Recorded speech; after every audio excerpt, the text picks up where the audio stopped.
Oui, Pasteur Léon. Ah, Ouais, bonsoir. Bonsoir. oui, bonsoir. Merci beaucoup, frère Sapel. Je reviens sur ton intervention.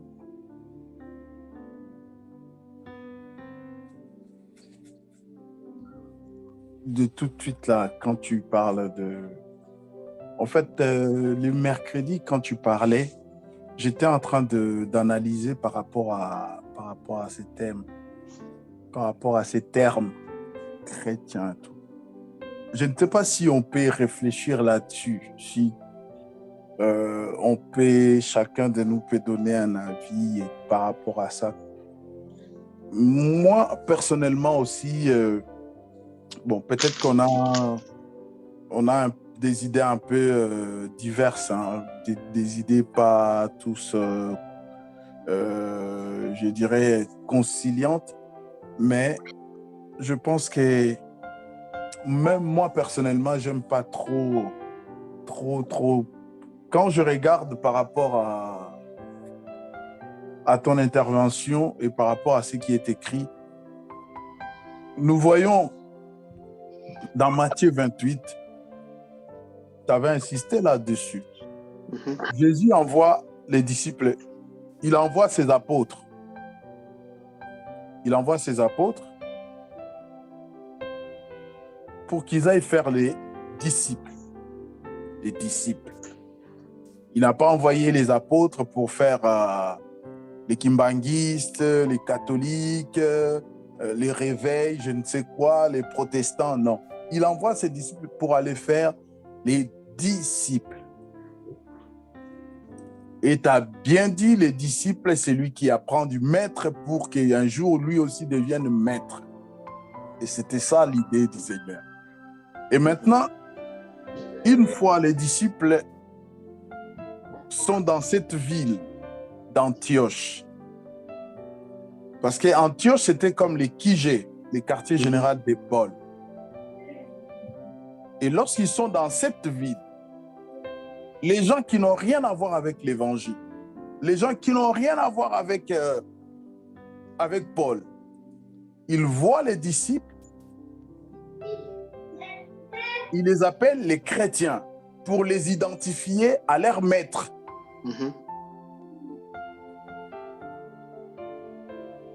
Est-ce qu'aujourd'hui, il est important, ou pour nous, ce qui compte, c'est de porter le nom des chrétiens ou de chercher à devenir les disciples? Parce que moi, je pense que les disciples, c'est notre identité. Et les gens du dehors, quand ils nous voient, ils nous identifient en Christ. Ils disent, ah, c'est là, comme tu as dit, des gens qui sont venus pour essayer d'intimider les gens à l'église. Ils disent comme quoi, en toi, en vous, nous avons vu Dieu. Ils n'ont pas vu Dieu parce qu'ils sont arrivés, tout le monde est parti. Mais ils ont vu Dieu parce qu'il y a quelqu'un qui a dit, moi, je connais ce Dieu-là. S'il faut que je meure pour lui, la mort m'est un gain. Moi, je reste. Est-ce qu'aujourd'hui, bien-aimés, que devrions-nous chercher? À être des chrétiens ou à être des disciples? Moi, je pense qu'aujourd'hui, frère Satel, nous avons mis la charrue devant le bœuf. Nous avons cherché à être chrétiens avant d'être disciples en premier. Et comme la chrétienté se vend dans tous les coins de rue,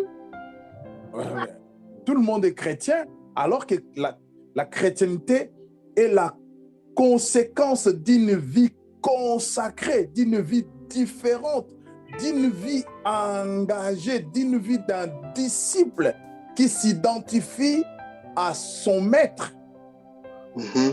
Le mot chrétien ne vient pas de Pierre, des Jean, de Jacques. vient de Christ. Ces gens-là ont vu les disciples de Christ se comporter comme Christ. Est-ce que nous aujourd'hui, nous, Église, la Philadelphie, nous aujourd'hui, sommes-nous premièrement chrétiens ou nous cherchons d'abord à devenir des disciples et la chrétienté sera juste la conséquence du disciple-là? Chère famille. Merci, frère Satel. En tout cas, sois béni, pasteur, parce que sur ce que tu me dis, ça m'a conduit en fait dans le livre de Actes des Apôtres. Et je me rappelle encore de ce que dit la Bible.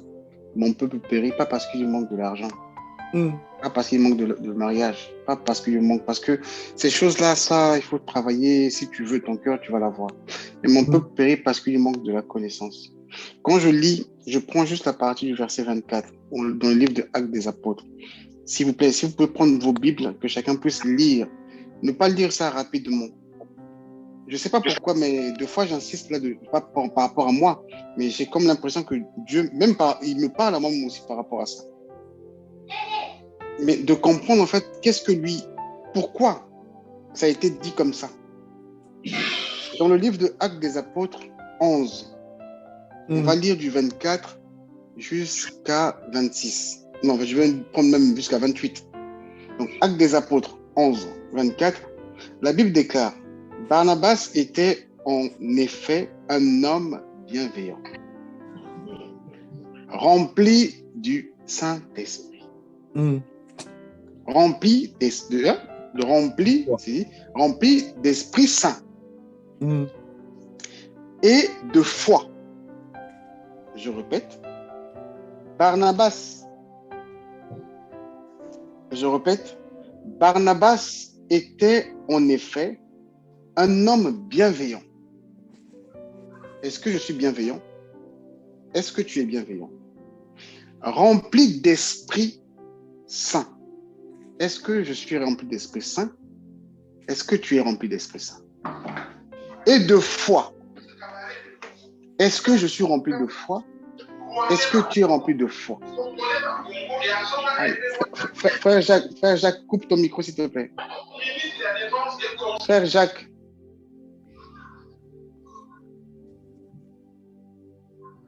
Excuse-moi. Vas-y, frère Satel.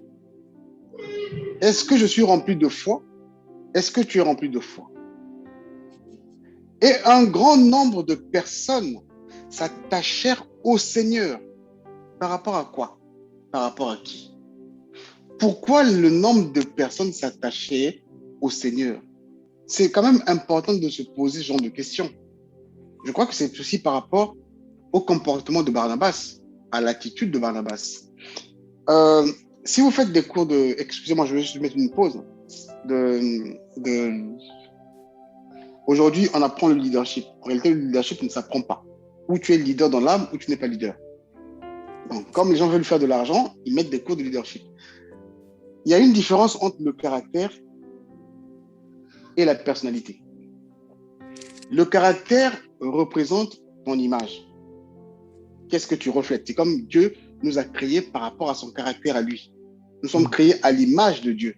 Nous sommes créés au caractère de Dieu. Donc, on doit avoir les mêmes caractéristiques que Dieu. La personnalité, c'est le fait, pour moi, de m'adapter en fait. C'est comme un caméléon, voilà.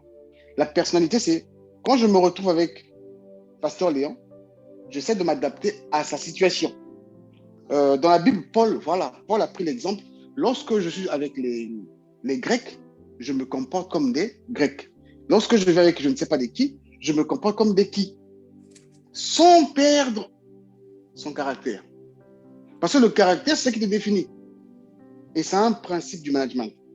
C'est un principe, en fait, aujourd'hui, même ceux qui donnent des cours sur le leadership, en fait, en font partie. Raison pour laquelle, aujourd'hui, excusez-moi de dire,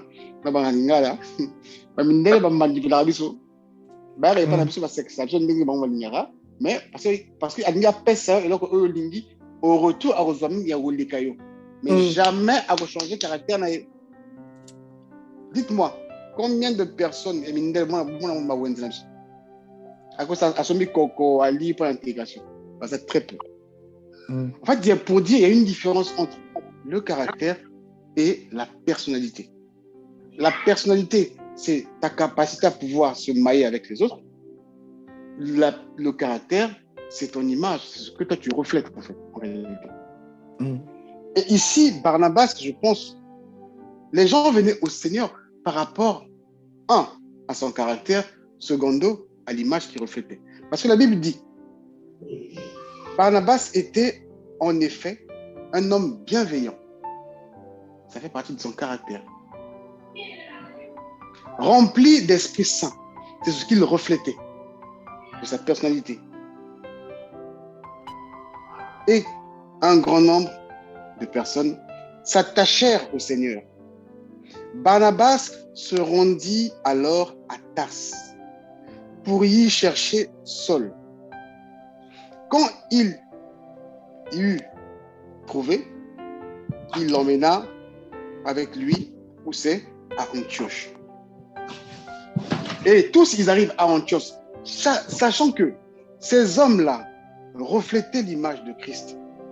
Sachant que ces hommes-là étaient bienveillants,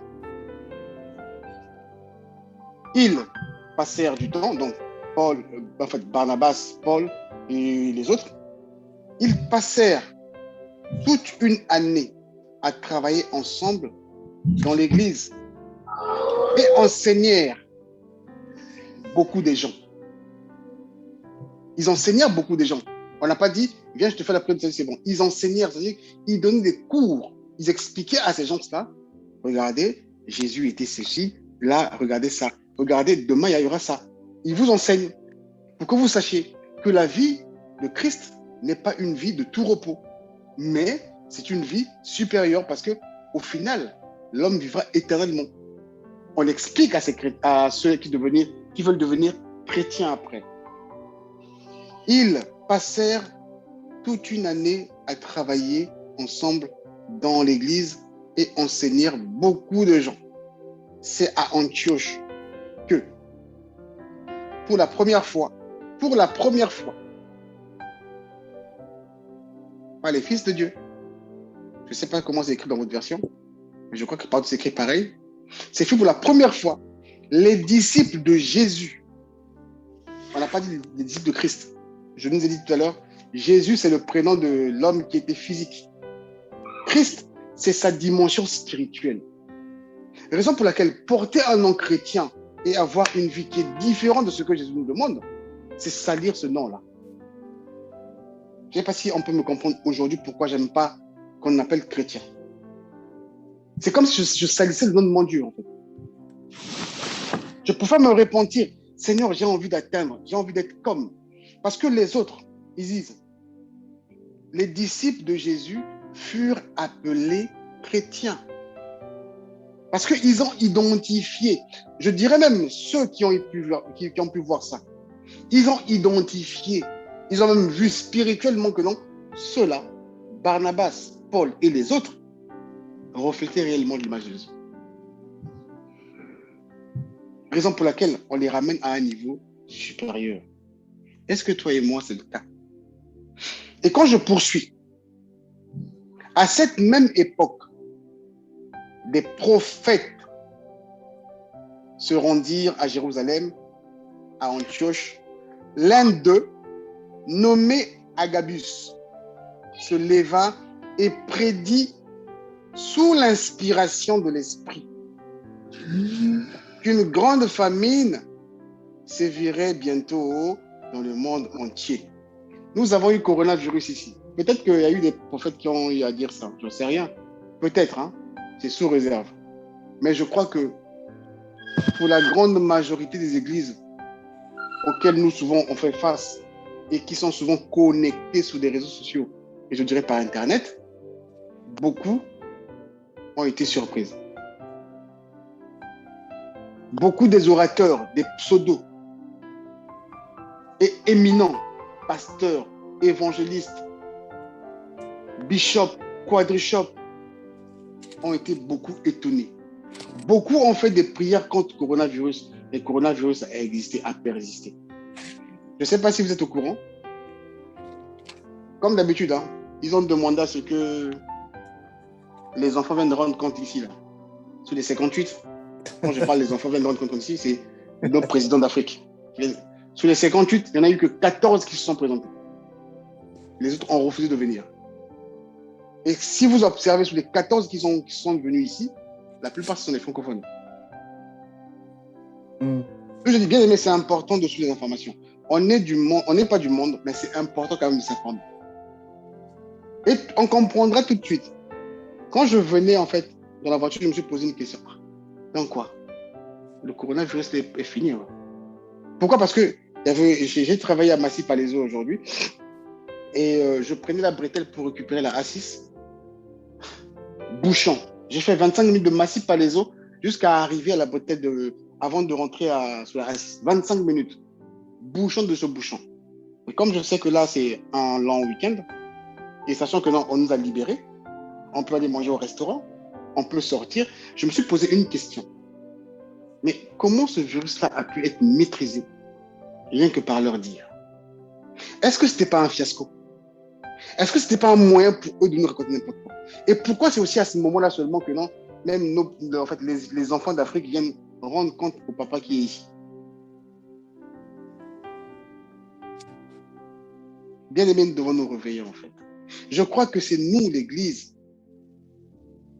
Et je me rends compte de la parole qui dit, ce monde attend avec un ardent désir la révélation des fils de Dieu. Je crois que c'était à nous, l'Église, de dire ces choses-là. Comme ici, à cette même époque, les prophètes se rendirent à Jérusalem, à Antioche. L'un d'eux, nommé Agabus, se leva et prédit, sous l'inspiration de l'Esprit, qu'une grande famine sévirait bientôt le monde entier. Et il y eut lieu. En effet, sous le règne de l'empereur Claude.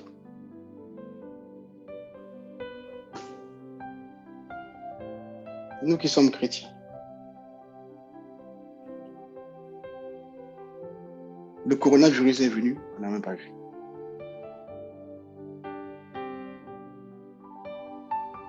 On bombe le torse d'être chrétien.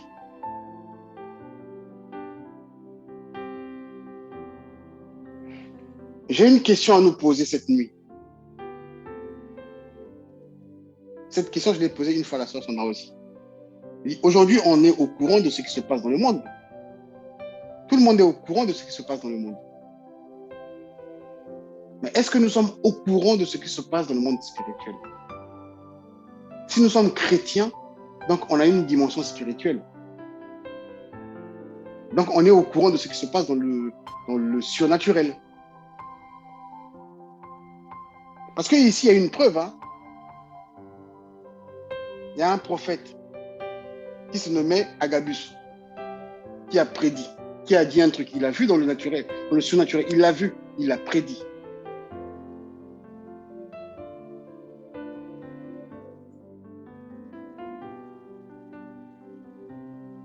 Est-ce que nous savons ce qui se passe actuellement dans le monde spirituel, dans le surnaturel? C'est une question que je nous pose. En fait, aujourd'hui, ce n'est pas une prédication, hein, c'est des échanges. Donc, les micros doivent être débloqués. Merci à vous.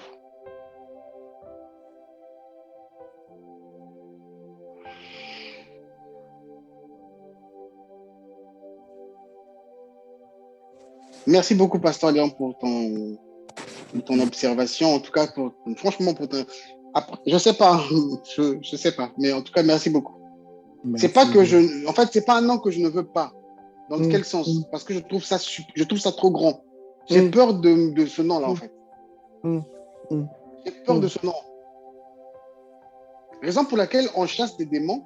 Les démons, ils partent pas, comme les fils d'Exteva. Ils disent, je connais Paul, mais toi, tu m'en marques. Comment veux-tu me chasser encore, toi qui es mon ami? Et Jésus a dit, il n'est pas venu pour séparer les amis.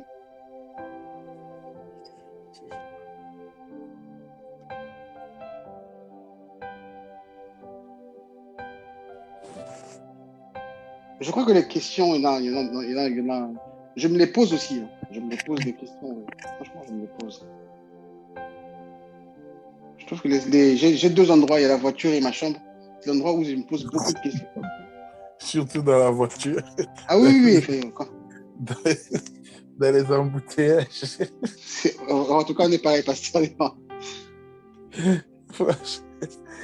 Ah ouais, non, mais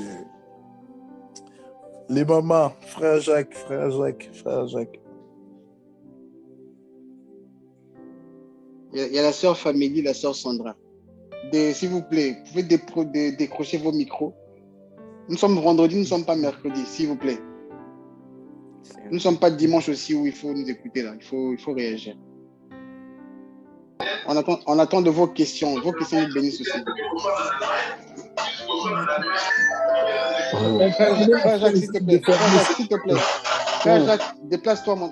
Déplace-toi.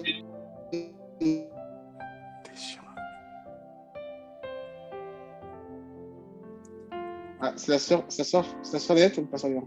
Non, c'est moi. Oui. En fait, comme nous parlons par rapport au... Je bénis premièrement Dieu parce que le vendredi, ça nous permet de nous exprimer, de poser des questions et j'aime ce moment. Ça nous aide dans beaucoup de choses, nous apprenons. Comme la Bible nous dit, nous connaissons tous en partie. Et j'aime bien le vendredi parce que ça nous aide encore à comprendre en profondeur certaines choses que nous ignorons, peut-être d'autres que nous ne connaissions pas. Et moi, la question que j'ai à poser, c'est dans le livre d'Éphésiens 4, à partir du verset 11. C'est par rapport à l'appel que Dieu nous a donné. Si nous pouvons lire, c'est dans Éphésiens 4, 11. Je lis la parole de Dieu. C'est lui qui a donné les uns comme apôtres, les autres comme prophètes, les autres comme évangélistes, les autres comme pasteurs et docteurs. C'est pour le perfectionnement de saints. Et moi, ma question, c'est par rapport à... Bon, je dirais c'est plus dans nos milieux africains. Il y a certaines personnes, bon, on le connaît par pasteur, après quelques temps, ils deviennent des apôtres. Et cette question, c'est pour moi, en fait, parce qu'on me la pose aussi souvent par d'autres personnes. Comment ça se fait? Tu prétends être appelé par Dieu à le servir en tant que pasteur. Après quelques temps, c'est plus pasteur, tu obliges les gens où tu dis à partir d'aujourd'hui, on m'appelle prophète. Et j'aimerais savoir, en fait, si vous pouvez nous aider à comprendre. Peut-être que, je ne sais pas, vous avez une connaissance par rapport à ça. Et j'aimerais bien comprendre si c'est normal ou c'est des titres ou je ne sais quoi. En tout cas, merci beaucoup. Merci. Que chacun fasse la demande à l'appel. Je vais relire encore le texte que la sœur vient de nous donner pour appui, parce qu'il y a d'autres parties. Je peux reformuler en fait la question. Il y a des gens qui aujourd'hui pasteur, après demain il devient bishop. Et pourtant la Bible dit, c'est lui qui a fait des dons de certains comme apôtres, d'autres comme prophètes, d'autres comme prédicateurs de l'évangile et d'autres encore comparables à des bergers, comme des enseignants. Pourquoi aujourd'hui tu as été pasteur, après demain, pouf, archibishop? Oui, la sœur Famélie. Oui. Oui, tu avais levé la main. Oui, ouais, j'étais en train de parler. Bah, en fait, pour moi, c'est, comme ça le dit bien, c'est Dieu, en fait, qui donne comme apôtre, comme etc., etc. Après, c'est là, c'est plus l'ego des hommes qui fait que, des hommes de Dieu, des servants, qui fait que qu'il devienne un jour son pasteur. Le jour où on a accueilli pasteur, ça le plaît plus, il devient apôtre. Et c'est l'homme, en fait. C'est même pas Dieu. Je pense que Dieu, quand il attribue quelque chose, il sait, quand il te connaît, il sait déjà, famille va naître, elle sera ceci, elle fera cela. Mais c'est pas aujourd'hui Dieu te dit tu es apôtre, Dieu te dit peut-être tu es chantre ou tu es je sais pas quoi. Lobby a changé, à Lobby Nayo, c'est comme si Nzambe Moko il est instable, si je puis dire ça. C'est ça. C'est comme si Nzambe est instable et que voilà quoi. En fait, les habits c'est nos désirs, c'est nos envies à nous en tant qu'hommes. Et ce qui est Mati, après, ça nous fait, on dirait, je sais pas. Moi, c'est ça que je comprends pas parce que récemment, je viens de voir aussi un monsieur qui était prophète. Il y a pas longtemps. Au début, il était pasteur, il est devenu prophète. Et maintenant, il dit que Dieu lui a dit que il devient évêque. Je dis, mais ça n'a pas de sens, quoi, en fait. C'est comme si on s'amusait avec Dieu. On s'amusait avec Dieu comme si c'était notre camarade. Et le pire, ce qu'on dit, c'est Dieu qui m'a dit. Dieu t'a dit quoi? Au début, il t'avait dit quoi? Demain, dans 5 ans, il va changer, il va te dire non, tu deviens ceci. En fait, c'est ça qu'il même. C'est ni le Saint-Esprit qui nous révèle ça, c'est ça nos désirs quand ça monte. Voilà quoi. C'est comme le diable avant qu'il soit l'ennemi de Dieu, c'est ses désirs qui sont montés dans son cœur. Je veux être comme lui, je veux faire comme lui. C'est nos désirs mauvais en fait qui remontent en nous et qui fait que les gens aiment la gloire. Tellement comme ils aiment la gloire, il faut leur laisser la gloire. C'est le problème, c'est tout. Merci beaucoup, la sœur Family. Quelqu'un d'autre aurait une réaction? Le frère Jacques, la sœur Sandra, s'il vous plaît, merci d'activer vos micros. Moi, je voulais intervenir parce que... Oui, frère Jacques.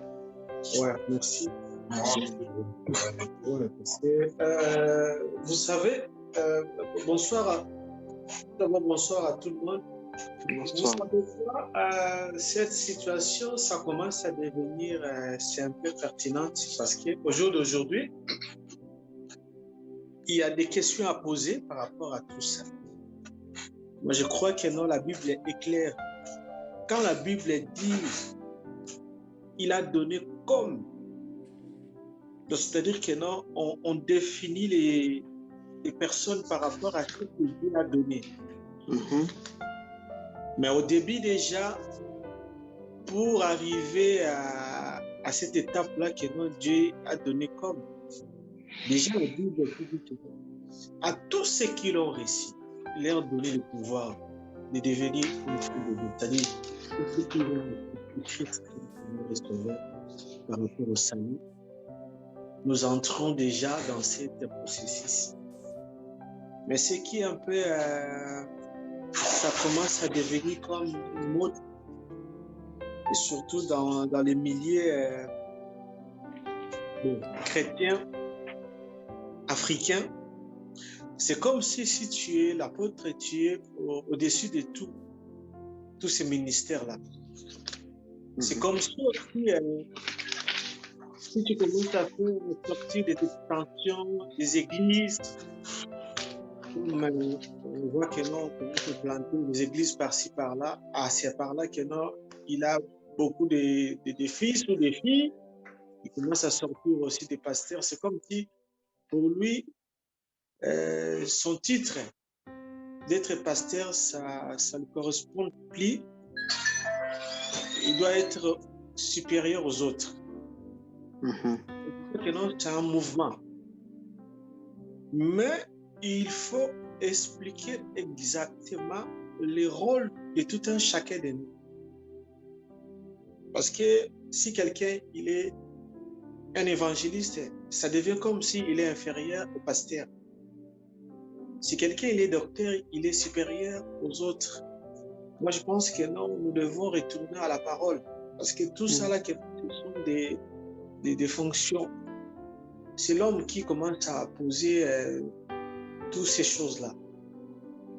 Et aussi, si les gens commencent à chercher des explications et après que nous, on commence à échapper. Nous, on a aimé parce qu'on est avec les pasteurs Blanchard ici. Quand la sœur Nénette commence à poser cette question-là, c'est une très bonne question. Parce que, bon, frère Satel, déjà par rapport à tes convictions, toi, tu n'aimes pas que nous appelle chrétien. Bon, tout ça là, que non, ça devient comme l'habitude. Si réellement, si nous voulons être comme Christ, nous devons tout d'abord faire ce qu'il a fait, d'être les disciples, et après que nous aussi, nous allons former les disciples. Moi, je pense que par rapport à toutes ces fonctions-là, pour moi, bon, c'est important pour l'œuvre du Seigneur. Mais ce qui est plus important, être né de nouveau, enfant de Dieu, tout d'abord, marcher avec la parole du Seigneur et respecter aussi ses commandements, faire ce que la parole nous recommande. Parce que si nous commençons à suivre par rapport à ces fonctions-là, au jour d'aujourd'hui, même l'essence de l'Église n'a pas vraiment sa position, c'est pas, ça devient, c'est comme si que non, c'est l'homme. C'est l'homme à cop nangai. Na bandiango na ochaba nangai. Na comité titi na reformer moi si na pas commune sikana parce que tous en a contrôle la manipulation. Tu vois? Donc c'est un patrimoine de quelqu'un.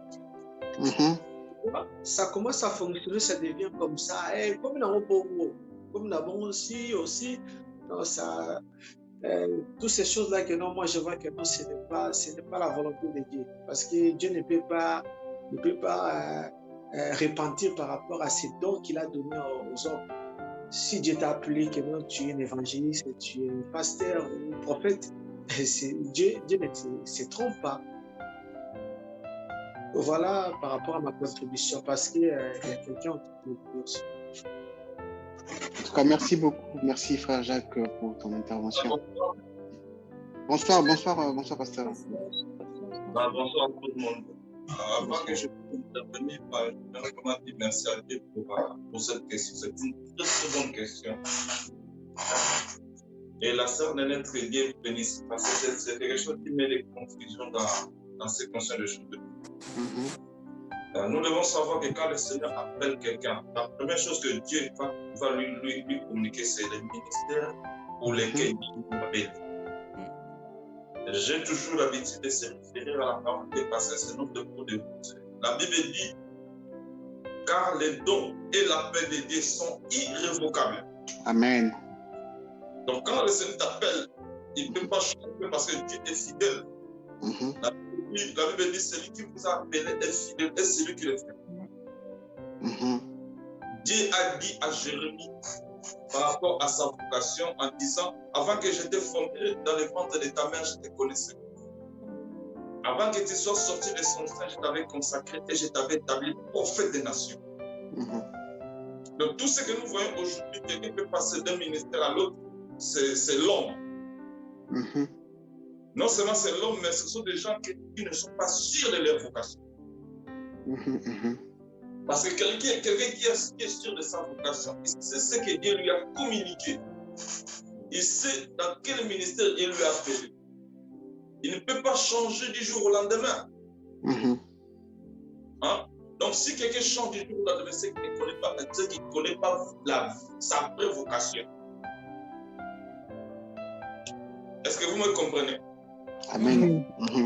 Moi, j'ai béni la sœur parce que c'est quelque chose qui met la confusion. Moi, je connais des gens. Hier, il était évangéliste. Aujourd'hui, il est devenu pasteur. Et quand on lui a dit évangéliste, il se met en colère. Il se met en colère. Donc, c'est comme si être pasteur, c'est supérieur à celui qui est évangéliste. Donc, nous devons savoir que quand Dieu nous a appelés, il y a une sorte de complémentarité entre nous. Amen. Amen.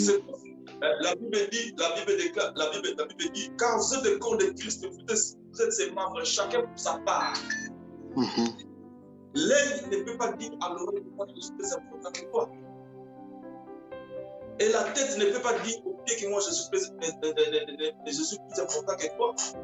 Or, dans le corps, pour le fonctionnement de notre corps, il y a l'interconnexion. Amen. Est-ce que vous me comprenez, ma bien? Amen. C'est pourquoi j'ai voulu vraiment intervenir par rapport à ce que la sœur a dit. C'est hyper important. Donc, la plupart des gens qui changent du jour au lendemain, ce sont des gens qui ne connaissent pas réellement leur vocation. Deuxièmement, c'est par rapport aux choses, par rapport à ce qui se passe. C'est pourquoi certaines personnes s'approchent par rapport à moi, je peux changer du jour au lendemain parce que. Mais ce qui est important, que la première chose que quand il t'appelle, c'est qu'il va te communiquer les ministères pour lesquels il t'appelle. Il va te communiquer les dons que toi tu as. C'est important, c'est pourquoi je te dis que Dieu dit à la Bible dit, excusez-moi, la Bible dit, car les dons et l'appel de Dieu sont irrévocables. Tu dois d'abord connaître tes capacités, ce que Dieu a déposé en toi, les dépôts spirituels en toi. La manière dont Dieu va se servir de toi, c'est par rapport au ministère que toi tu as et c'est par rapport aux dons que Dieu a déposé. Il y a des gens qui ont le don de guérison. Il y a des gens qui ont des dons de... Il est pasteur, mais il a les dons de prophétie. Il est pasteur, mais il a les dons de parole de connaissance. Tu dois connaître ces choses pour que tu puisses bien marcher dans le ministère que Dieu t'a appelé. C'est pourquoi c'est important que le peuple de Dieu connaisse ces choses. Une fois de plus, ma soeur, Nanette, que Dieu te bénisse. C'est parce que c'est une question très importante pour illuminer les yeux du peuple de Dieu. Pourquoi ce sont des choses qui sont à la fin comment dirais-je, qui mettent des désordre dans le corps de Christ. C'est tout ce que je pouvais apporter pour la intervention et pour la question que la sœur a posée. Que Dieu te bénisse. Amen, merci beaucoup. Merci beaucoup, merci, que Dieu te bénisse aussi. Et merci pour les que tu as eu à prendre, surtout sur l'appui sur lequel tu t'es revenu dans la Bible. Tu dis que les dons sont irrévocables, en fait. Donc, franchement, que Dieu te bénisse. Et au début, je disais que non, je pense le maillon d'une chaîne. Il n'y a jamais eu une question bête. Vu tout ce qui se passe, je pense que chacun se pose la question aussi dans son petit coin. Et je me suis toujours dit une chose, pour une personne réussir qui va être grand, première chose qui doit se manifester en elle, sont des questionnements. Qui je suis, pourquoi ma vie, où est-ce que je veux y aller? Et quand on se pose ces questions-là, je crois que Dieu, dans sa grâce, il nous apporte des éléments nécessaires. En tout cas, ma soeur, que je bénisse encore et encore. Et encore, pour l'intervention des autres, la soeur Famille, pour ta réaction. Et encore le pasteur Jean-Charles, le frère Jacques, pour vos réactions. Et ce qui m'a vraiment touché encore, c'est le mot irrévocable. C'est-à-dire que tout ne peut être évoqué. Sur quoi il est impossible de revenir. Hein? Irrévocable, c'est ça. C'est impossible à revenir. Et quand le pasteur Jean-Charles parlait, moi, ça m'a ramené en fait dans le livre de Jacques. Jacques 1, si tout le monde peut lire, ça serait bien. Jacques 1, on va juste lire le verset 17. Je crois que ça va être la réponse à la question que la sœur Nanette a posée. Je crois.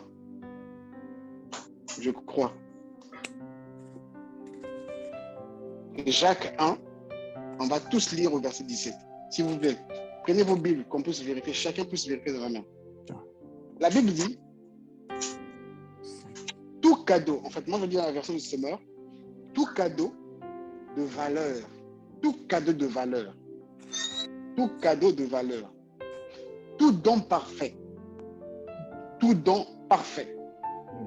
nous vient d'en haut, du Père des Lumières.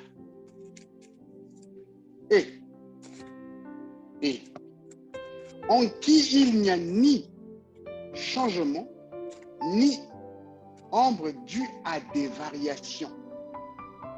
Pas par rapport à tes humeurs, par rapport à tes sentiments, tes émotions que je vais changer ce que je t'ai dit hier. Non. Et encore le mot que le frère a employé. J'ai souvent pour habitude de dire les mots ont un sens. J'ai appris ça des blancs en fait. Les mots ont un sens. Effectivement, ça dépend du sens du mot que tu emploies et de quelle direction que tu envoies ce mot. Surtout que là, on t'ouvrira la porte ou on te la fermera. Moi, je conseille pour nous la philosophie de celle que chacun sache parler. Des fois, une personne qui n'est pas trop claire, quand on lui dit les vérités, pour cette personne, ça peut être considéré comme étant des attaques. Or, non, parce que tu as été habitué à un mensonge. Le frère a parlé, il dit, c'est irrévocable. Les dons de Dieu sont irrévocables. Qu'on ne peut pas répondre. Qu'on ne peut pas revenir encore pour changer. Non, on va faire l'amendement sur ce que je dis. Non. Comme ça, c'est indéniable, c'est acté, c'est bon. Et ici, Dieu nous dit, tout don de valeur, tout don parfait, nous vient d'en haut, du Père des Lumières, en qui il n'y a ni changement, ni dû à des variations. À part les versets que mes bien-aimés ont donnés bien avant, à croire ce qui est écrit ici, donc, personne ne peut aujourd'hui dire, je suis prophète, demain je suis pasteur. Je suis diacre, après demain je suis ceci. Ça contredit en fait la parole de Dieu. Il dit en lui, il n'y a ni ombre de variation. Prenez les ombres de variation pour voir. Faites un...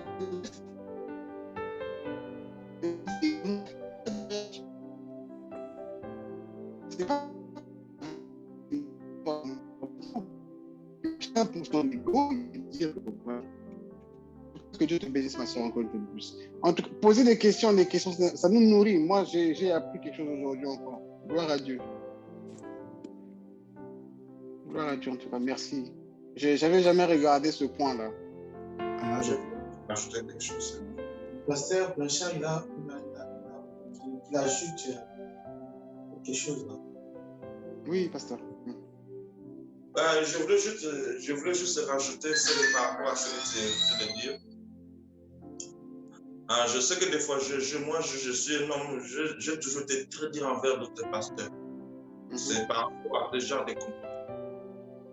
Pourquoi? Parce que quelqu'un qui connaît son ministère, moi, quand je vois ces choses-là, pour moi, ce sont des signes.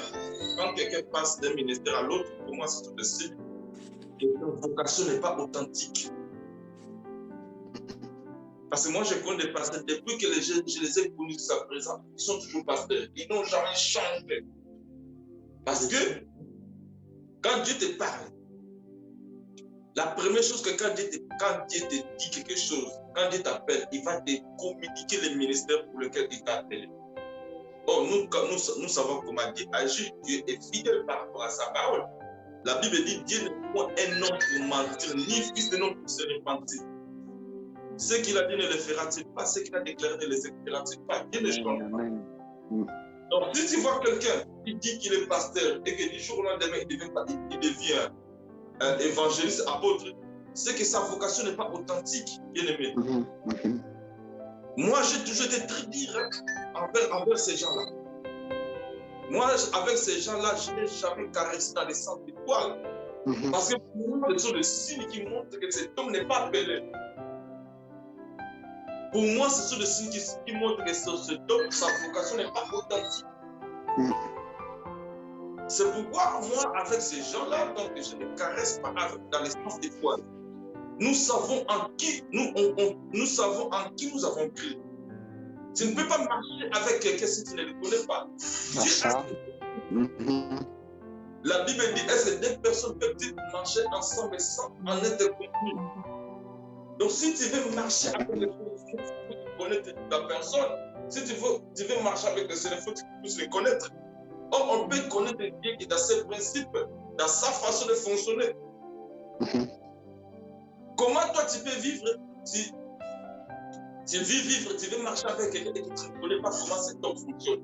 Dieu ne fonctionne pas de cette manière. C'est pourquoi j'ai toujours j'ai toujours l'habitude d'ouvrir les yeux des chrétiens. Quand tu vois ces choses, quand tu vois quelqu'un de cette fonction, de cette manière en face de toi, dis-toi dans ton cœur que cet homme n'est pas athée. Moi, je connais des pasteurs, ça fait plus de 30 ans aujourd'hui, ils n'ont jamais changé. Mais je connais un pasteur qui était de la nationalité congolaise. Il est de la nationalité angolaise, congolaise, parce qu'il a passé beaucoup de temps en Angola. Il était apôtre. Il était pasteur. Aujourd'hui, il est docteur. Mais est-ce que Dieu lui a vu de changer? Je ne crois pas. Et ce sont ces gens-là qui mettent des ordres dans le corps de Christ. Ce sont des loups rapides. C'est important vraiment que les peuples sachent ces choses-là. C'est important que les peuples puissent communiquer ces choses, ouvrir les yeux des peuples pour que ces gens-là ne puissent pas les prendre en otage, parce que ce sont ces gens-là qui prennent les peuples en otage. C'est pourquoi c'était important. Quand j'ai entendu cette question, je me suis dit, je dois intervenir pour que cette question puisse le peuple aider. Vraiment que Dieu vous bénisse encore. Merci beaucoup, Pasteur Blanchard. Merci. Je peux. Amen. Allô, frère Satel. Sandra, oui. Ah. Oui. Ah, elle a bien levé la main, là. Oui, oui. Oui, la sœur Sandra, oui, c'est d'accord, oui. Ok, bonsoir à tous. Bonsoir. Moi, je voulais juste dire, est-ce que l'erreur ne vient pas aussi de ceux qui reconnaissent le ministère de ces personnes? Parce qu'il y a des bien-aimés qui évoluent dans une église, par exemple, c'est un frère au départ, et après, c'est le responsable qui vient dire que Dieu m'a montré que tu es un évangéliste, mais au fond, c'est pas ça. Et est-ce que quand la personne, pendant qu'il évolue dans son ministère, soit il se rend compte que non, en réalité, quand il rentre en intimité vraiment avec eux, il se rend compte en réalité que non, il n'était pas évangéliste, qu'il est pasteur. À ce moment, il peut changer ou pas? Je le dis pourquoi? Parce que j'avais entendu ça d'un pasteur. Lui, il disait que je l'avais connu avant en tant qu'évangéliste.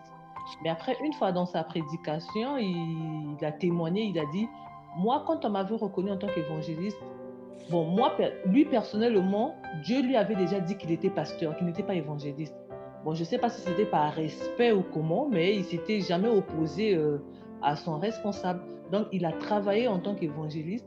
Mais après plusieurs années, c'est le même responsable qu'il avait reconnu en tant qu'évangéliste qui est venu changer la donne, qui est venu dire que non, finalement, Dieu m'a montré qu'il n'est pas évangéliste, il est pasteur. À ce moment, on peut qualifier ça de comment? Est-ce que c'est Dieu qui a fait une erreur ou l'erreur était humaine? Bon, c'est ça en fait. Moi, pour répondre par rapport à ce que vous avez dit, les concernés devaient quand même dire à son pasteur, voilà ce que le Seigneur m'avait dit. Moi, je me rappelle, un jour, j'ai parlé avec le pasteur Léon. Il m'avait raconté une histoire à Kinshasa. Il était parti à Kinshasa. Il y avait un homme qui voulait les consacrer. Il y avait un pasteur qui voulait les consacrer évangéliste. Lui, il avait refusé parce que c'est ce que Dieu lui avait dit. Dieu lui avait dit qu'il n'est pas évangéliste. Le pasteur Léon avait refusé pour plus le consacrer en tant qu'évangéliste. Donc moi, je crois que les concernés devaient dire à la personne avec qui il travaillait que non, ce que tu fais, c'est bien. Mais le Seigneur, voilà ce que le Seigneur m'avait dit. Parce que Dieu, le Dieu que nous servons, c'est le Dieu de confirmation. Amen. Donc quand le Seigneur te dit quelque chose, il va le confirmer, même au sein de l'église, il va le confirmer. C'est pourquoi moi j'ai toujours dit que c'est important d'écouter le Seigneur dans ce genre de choses. C'est important de demander la confirmation à Dieu. C'est ce que le pasteur Léon m'avait communiqué. Un jour, j'ai parlé avec lui, il m'avait dit que non, j'avais refusé cette consécration. Parce que les conseils, c'est toi. Tu dois savoir dans quel ministère que Dieu t'a appelé. Oui, effectivement, Mais lui, le problème, les concernés avaient commis une erreur de ne pas communiquer avec la personne qui voulait les consacrer en tant que pasteur. C'est lui qui avait commis une erreur.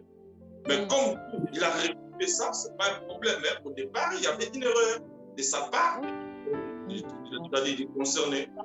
Ok, parce que par sa manière de travailler, on sentait que c'était parce que l'évangéliste, on sent que celui-là, c'est un évangéliste, mais lui, il avait toujours le penchant en tant que pasteur. Il avait le pastorat en fait en lui.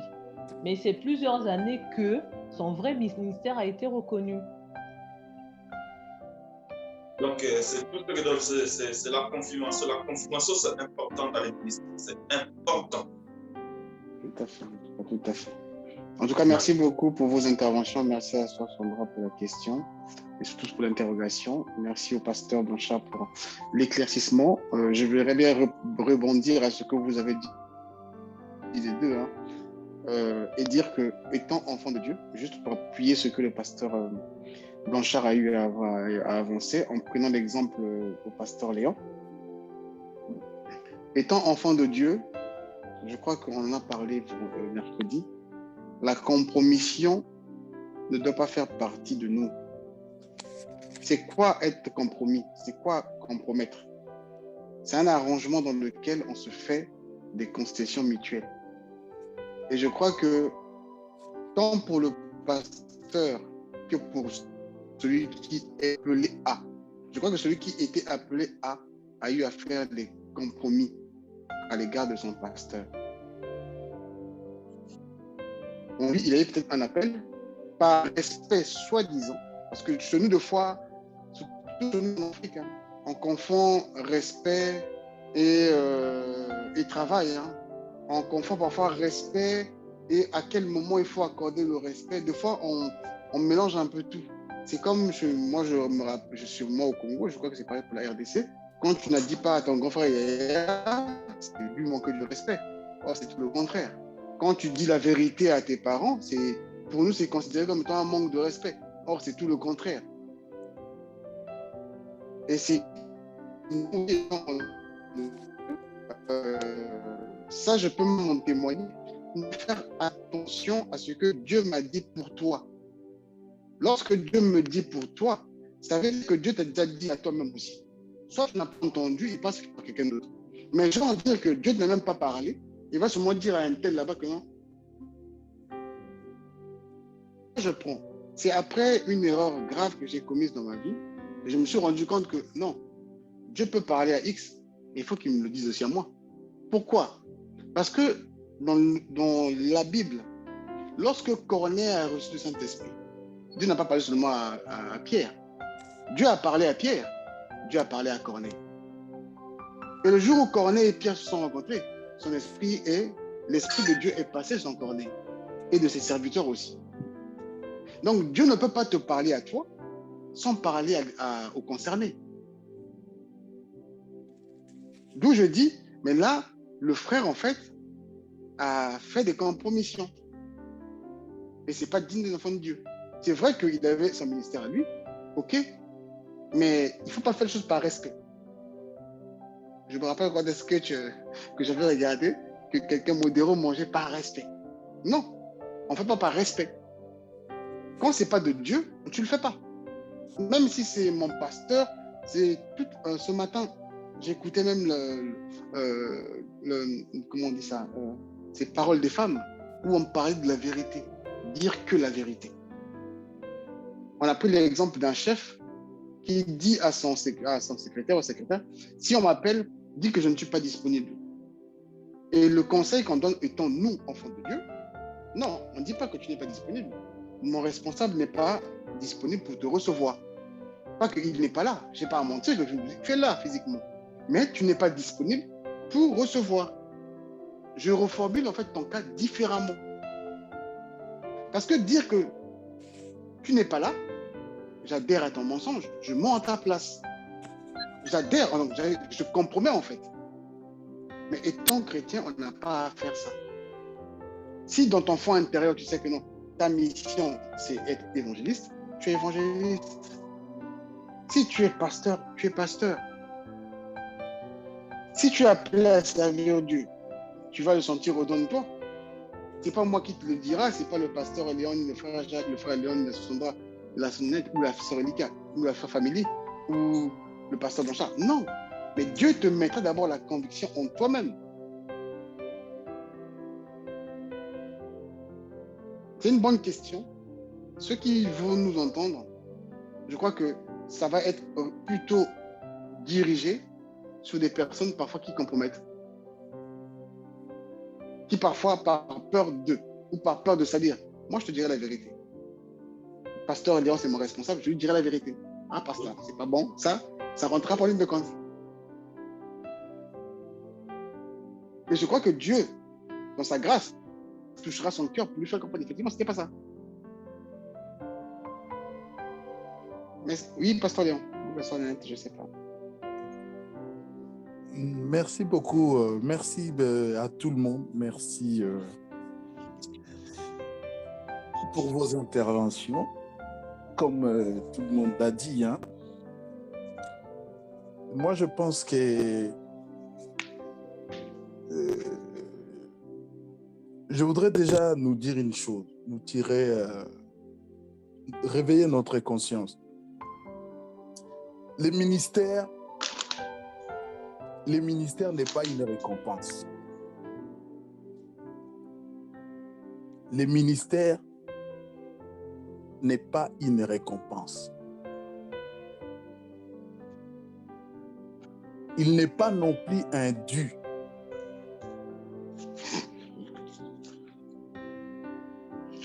Vous savez, Paul il dit, hein, je crains moi-même, après que j'ai prêché à tout le monde, que moi-même je ne sois pas agréé. Et très souvent, dans nos milieux africains ou congolais, nous avons cru que le ministère est une récompense. Le ministère est un droit. Voilà pourquoi, comme je suis souvent avec le frère Satel et le frère Jacques, un jour, j'appelle les gens, je dis, venez, on va faire ça, ça, ça. Un tel devient un tel devient un tel. Frère, le ministère, c'est une question de vie. C'est ta vie que tu engages. La Bible dit, à vous, bergers d'Israël, le Seigneur sera très sévère. Et aujourd'hui, nous les prenons à la légère. Les ministères, c'est devenu des titres. Les gens, ils s'enorgueillissent, ils prennent comme ils veulent. Le matin, il est pasteur, le lendemain, il est apôtre, comme ils veulent. Et les sommets des sommets, c'est apôtre, c'est archi, c'est évêque. Mais n'entrez pas dans ces jeux. N'entrez pas dans ces jeux. Il y a des gens qui sont déjà perdus. Je ne me rappelle plus de la référence exacte, mais Jésus dit, c'est Christ qui le dit. Il dit, il y en a certains qui, leur sort est déjà scellé. Et le chemin qui mène au ciel est serré. Peu seulement y entreront. Vous savez bien, mais cette histoire de ministère, on ne joue pas avec. On ne joue pas avec. Je ne le dis pas pour moi, hein. Je le dis pour le frère Satel, je le dis pour le frère Jacques, je le dis pour la sœur Nanette, je le dis pour la sœur Sandra, je le dis pour la sœur Family, pour la sœur Elika, pour celles et ceux qui ne sont pas encore confirmés dans leur ministère. Bien-aimés, entre Élie et Samuel, qui était prophète? C'est Élie qui était prophète. Mais Dieu va appeler Samuel sans qu'Élie soit au courant.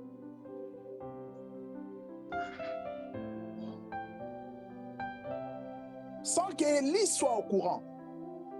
Ton pasteur peut t'aider seulement à comprendre le langage de Dieu. Mais les ministères, Dieu te dit, te confirme. et il va confirmer à l'homme de Dieu. Celui-là, je l'ai appelé à autant, à faire ceci, à faire cela. Paul, avec ses compagnons sur le chemin de Damas, la Bible dit, ils ont vu la lumière, mais ils n'entendaient pas la voix. Paul seul a entendu la voix du Seigneur. Bien-aimés, j'aimerais que nous revenons dans ces sujets. Je ne sais pas si vous avez été dans le groupe de la Philadelphie. Les sujets que j'ai donnés pour la prière de demain, j'ai parlé de ces choses. Je ne sais pas si quelqu'un en a lu, mais essayez de voir, vous verrez que j'ai parlé de ces choses. J'ai dit, prions, j'ai dit, le but est que, je répète ce que j'avais écrit, le but est que nous prions pour la mission et d'entrer en possession de tous les moyens que le Seigneur a mis à notre disposition. Étant donné que la mission est liée à l'appel. La mission est liée à l'appel. Chacun doit prier pour connaître son appel. Pour ceux qui connaissent leur appel, prions pour ne pas faillir à la mission. Bien aimé, c'est ça. C'est que l'homme de Dieu a dit en 99, on m'a appelé en consultation. Non, on veut te reconnaître comme évangéliste. Frère, en 99, j'étais encore dans le vingtaine, oui, j'étais dans le vingtaine. J'étais jeune, fougueux, aimant le Seigneur. Mais ce n'est pas ce que Dieu m'avait dit. Bien aimé, j'avais une église. J'ai dit, j'avais une église à ma possession dans le 78 à Elancourt Centre. J'avais une église. Si je dis, c'était une église bien assise. Mais j'ai dit non, pasteur, non, je ne suis pas, ce n'est pas ça. Dieu ne m'a, je ne pense pas, j'ai encore mon temps, laissez-moi le temps de réfléchir. Bien aimé, il y a trop d'abus. Il y a trop d'abus. Faisons trop attention. Ce n'est pas le titre qui fait de quelqu'un un disciple. C'est le caractère, comme le frère Satel l'a dit. C'est le caractère qui fait de nous ce que nous sommes par rapport à Dieu. Ce n'est pas les bishops, apôtres, tout ça là, bien-aimé. Ce n'est pas ça. Dieu t'a appelé, oui, Dieu t'a appelé, il t'a dit, avant que Dieu me dise qu'il t'a appelé, Dieu doit te dire qu'il t'a appelé en quoi? Et très souvent, c'est le ministère pastoral qui est tronqué au ministère d'apôtre. Pourquoi? Parce que la personne a 2, 3, 4 églises. Bien aimé, c'est faux, ce n'est pas biblique, je dirais même c'est amphérique. Oh, parce que Paul, il a été dans telle ou telle église. Mais bien aimé, pourquoi on ne nous dit pas Thaddée aussi, Barthélemy? Ils étaient des disciples, des apôtres. Ils ont bâti combien d'églises? Ce n'est pas ça. Pierre, il a bâti combien d'églises? Le problème, ce n'est pas ça. Le problème, en quoi Dieu t'a appelé? En quoi Dieu t'a appelé? Et lorsqu'on a 2, 3, 4 extensions, on devient apôtre. Alors même qu'on était évangéliste. Renard Bonke est mort évangéliste, mais il a fait ce qu'aucun Congolais n'a fait jusque-là. Jimmy Chouagar a vieilli étant qu'évangéliste. Hein? Il y en a beaucoup, on peut citer des noms.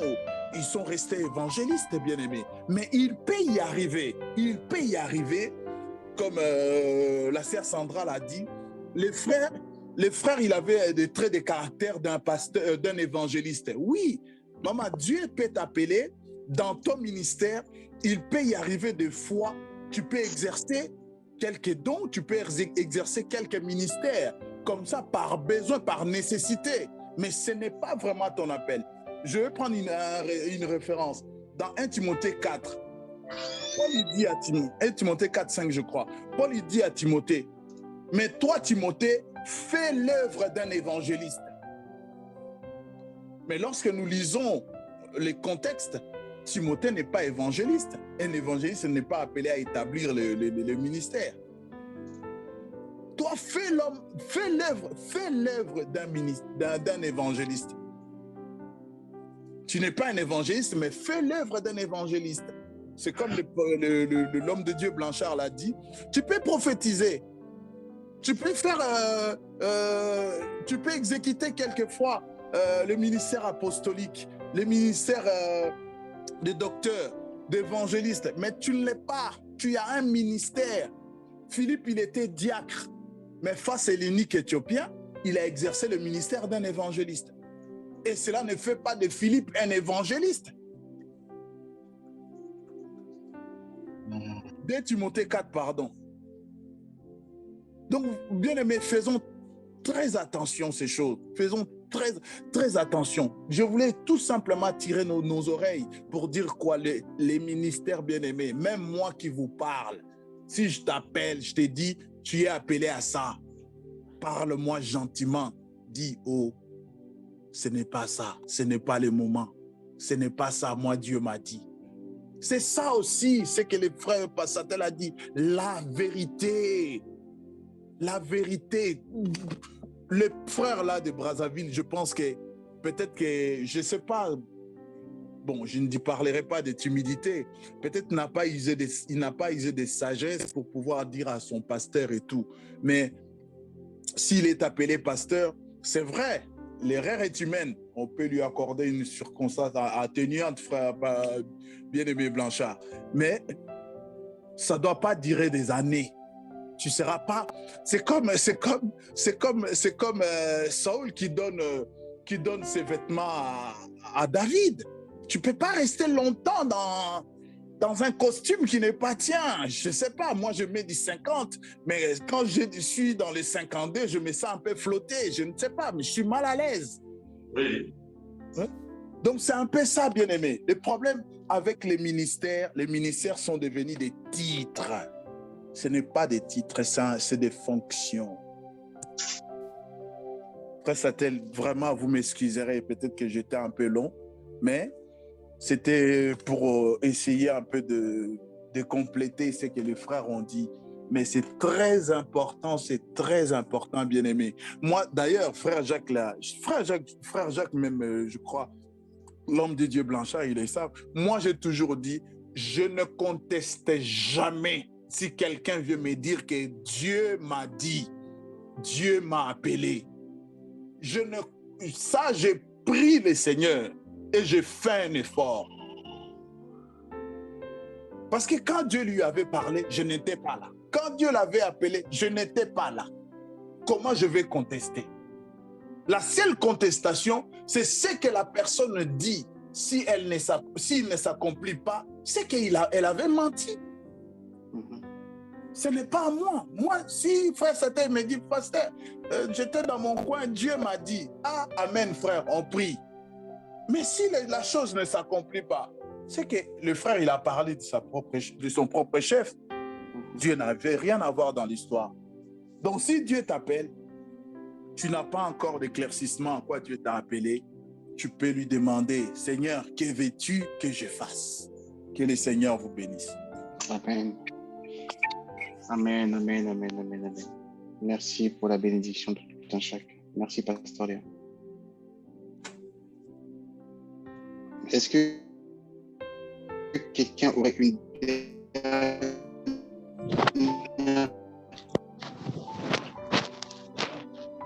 Moi, j'ai une question, mais je ne sais pas si on aura le temps. Ou si quelqu'un aurait une contribution. Je ne sais pas si je la pose prochainement. Allô, vous m'écoutez? Oui.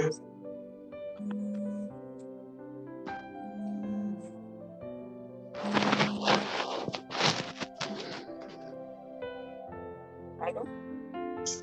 Oui, allô? Oui, je disais, j'ai une question. Je ne sais pas si je peux la poser Aujourd'hui, Oui, j'attends oui, vas-y. Vas-y, tu au peux la vendredi poser. prochain. Toujours en parlant de la vocation, très souvent dans nos milieux, lorsqu'un pasteur, disons, Dieu établit un pasteur, automatiquement sa femme aussi devient pasteur. Et comme là nous parlons de tout ce qui appelle, moi ça m'énerve en fait. Ça m'énerve parce que même la Bible nous dit tout ce qui n'est pas fruit de conviction est un péché. Et nous voyons très souvent dans nos entourages un pasteur, parce qu'il est pasteur, automatiquement sa femme aussi elle devient pasteur. Et nous voyons même quand le pasteur n'est plus là, c'est sa femme qui prend le relais. Et quand la femme ne peut plus, c'est le fils qui prend le relais. Et ça dérange en fait, c'est trop, dans nos milieux c'est trop je dirais. Et pour moi c'est pas biblique. Là vous avez, par rapport à la question, beaucoup nous avons répondu, j'ai compris. Et je ne sais pas si vous avez à parler par rapport à cette question que je posais. Merci beaucoup, ma sœur Nanette. Exceptionnellement, on va ramener cette question à vendredi prochain, que chacun, pas nous cherche mais que chacun pose la question au Seigneur à propos. Lorsque Dieu établit un pasteur, pourquoi automatiquement sa femme devient pasteur? Est-ce que c'est biblique? Est-ce que c'est faisable? Donc ça, c'est une question qu'on va reprendre le vendredi prochain. Juste pour une parenthèse, j'ai comme l'impression... Moi, pasteur aussi, quelqu'un est devenu pasteur. Pasteur en fonction ou pasteur par rapport au dit que non, c'est une femme pasteur par rapport au respect. Non, par rapport aux fonctions, le titre encore, bon, ça peut passer. Par rapport aux fonctions, d'accord. C'est que c'est un peu louche parce que quand Dieu a appelé l'homme, la femme n'était pas là. C'est-à-dire que non, c'est Dieu a appelé l'homme. C'est le fonctionnement seulement de l'homme. C'est l'homme qui commence à introduire toutes ces choses-là. C'est-à-dire que non, pour être équilibré. C'est-à-dire, ma femme aussi, elle doit devenir automatiquement le pasteur. Mais si, peut-être que non, elle-même, Dieu lui avait parlé, que non, je t'ai donné le ministère, ce qui est louche, c'est seulement que non, si ton mari est pasteur et après aussi quand tu deviens, c'est ça aussi. La chose qui complique, tu vois, tout autour de ces choses-là que non, on voit toujours que non, il y a la manipulation, il y a toujours cette stratégie-là, c'est-à-dire pour se positionner, pour être bien qualifié, respecté ou considéré, c'est ça. Bon.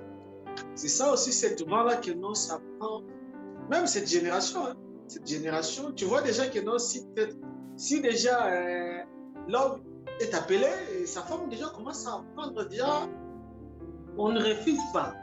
La femme d'un pasteur, elle fait aussi des choses pour le épanouissement de l'église. Elle peut être aussi une intercesseuse ou chantre. Il a ces dons-là. De chanter, elle peut aussi apporter aussi la parole à l'ensemble. Elle contribue. Elle peut être aussi un partenaire. C'est ça. Mais ce n'est pas vraiment, c'est seulement que non, elle aussi, elle doit devenir pasteur. Là c'est mensonge. Là, ça devient comme, ça devient un rythme. Si on Atoms, Nadège directement pasteur. C'est pas Nadège, pas maman pasteur, mais Nadège pasteur, le pasteur de fonction. Pasteur. Bon. Moi, je ne sais pas.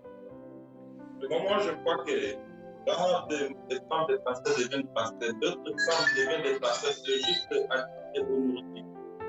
C'est juste pour l'honorer parce que son mari est pasteur. Mais toute l'Église sait que cette femme n'a pas le ministère. Mais pour l'honorer, à titre honorifique, c'est pourquoi on l'appelle maman pasteur. C'est juste par respect. Mais d'autres femmes aussi deviennent des pasteurs, soi-disant dans les ministères.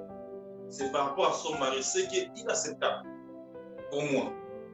Moi, je connais un pasteur, lui, il ne voulait pas qu'on puisse appeler sa femme maman pasteur. Premièrement, pourquoi? Parce que c'est un couple que je connais. Il connaît comment dirais-je, il connaît, comment dirais-je, il connaît les difficultés de sa femme. Et il sait que sa femme ne peut pas jouer ses rôles à l'église, qu'on puisse appeler maman pasteur. C'est par rapport à ça qu'il ne voulait pas qu'on puisse appeler, il ne voulait pas qu'on puisse appeler, mais sa femme puisse jouer un rôle à l'église. Il ne voulait pas qu'on puisse appeler sa femme maman pasteur parce qu'il connaît que cette femme n'est pas à la hauteur. Elle a pas cette Il ne voulait pas qu'on puisse les responsabiliser à l'église. Il ne voulait pas qu'on puisse lui donner un rôle à l'église. Il ne voulait pas qu'on puisse l'appeler maman pasteur. Parce qu'à chaque fois qu'il se mettait devant, parler de quoi que ce soit, c'était une catastrophe. Je vous dis que c'était une catastrophe. C'est pourquoi il mettait toujours sa femme à l'écart. Il vient du prix, il retourne à la maison. C'est tout. Ça me frustrait. Est-ce que vous comprenez ça? Parce que c'est la personne qui les connaît le mieux. C'est qui la connaît le mieux.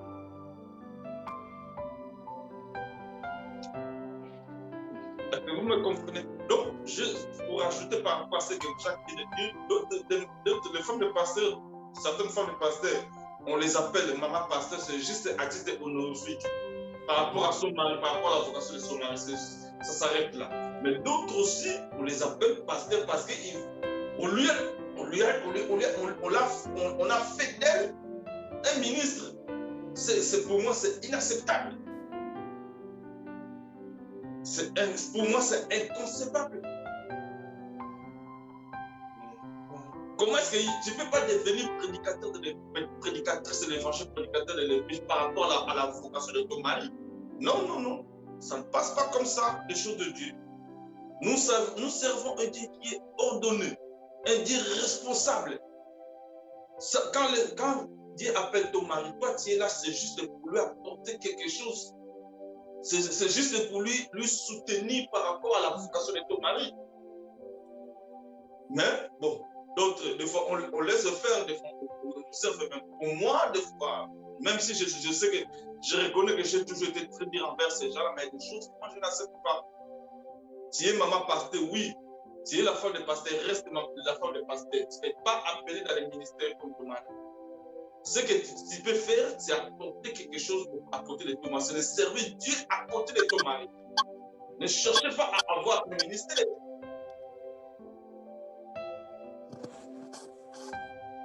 Les choses de Dieu, il ne faut pas blaguer avec les choses de Dieu. Les choses de Dieu sont précieuses. Les choses de Dieu, bien aimés, sont précieuses. C'est pourquoi Christ avait dit, on ne donne pas des choses saintes aux chiens. Ce n'est pas pour qualifier les gens de chiens. C'est-à-dire qu'il voulait tout simplement dire que les choses de Dieu sont précieuses. Il faut que ça soit ordonné. Il faut que tu puisses avoir une vocation authentique. Ce n'est pas pour qualifier les gens des chiens. Mais c'est juste pour nous dire que ce sont des choses très précieuses, ce sont des choses très importantes, on ne peut pas les banaliser. C'est ce qui tue l'Église aujourd'hui, cette confusion entre les pasteurs, entre sa part. Donc vous ne savez pas qui est qui à l'Église. Sers Dieu tranquillement, sers Dieu parce que tu es la femme de pasteur, ça s'arrête là. Ne cherchez pas à avoir un ministère parce que ton mari est ministre. Ne cherchez pas, si on t'appelle maman pasteur, c'est juste à titre honorifique, c'est par respect seulement. Mais il y a d'autres qui cherchent à aller très loin dans le.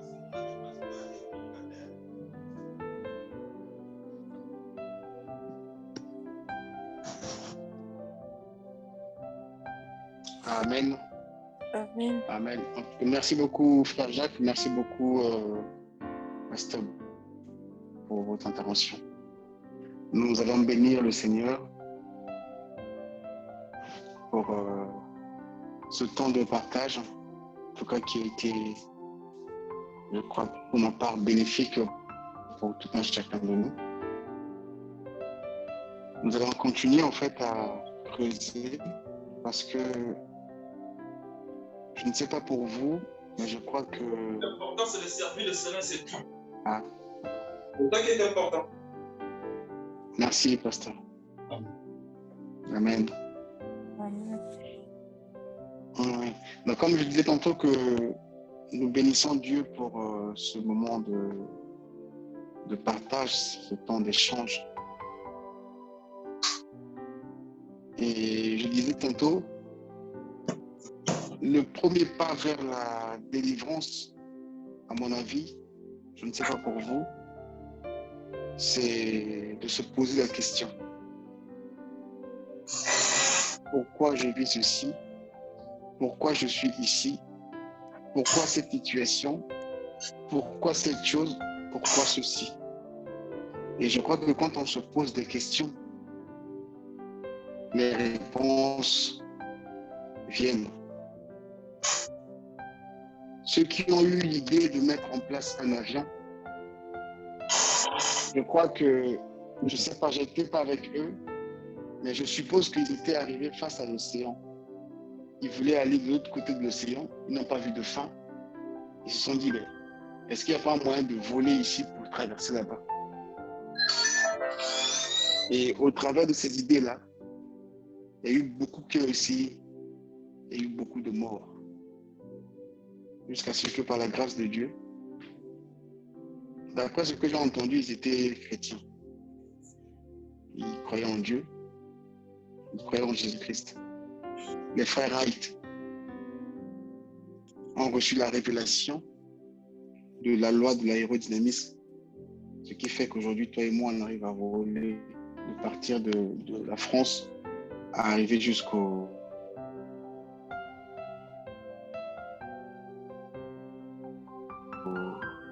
Congo et vice-versa. Nous allons dire merci à Dieu pour ce temps. Que Dieu suscite en nous, en fait, des questionnements.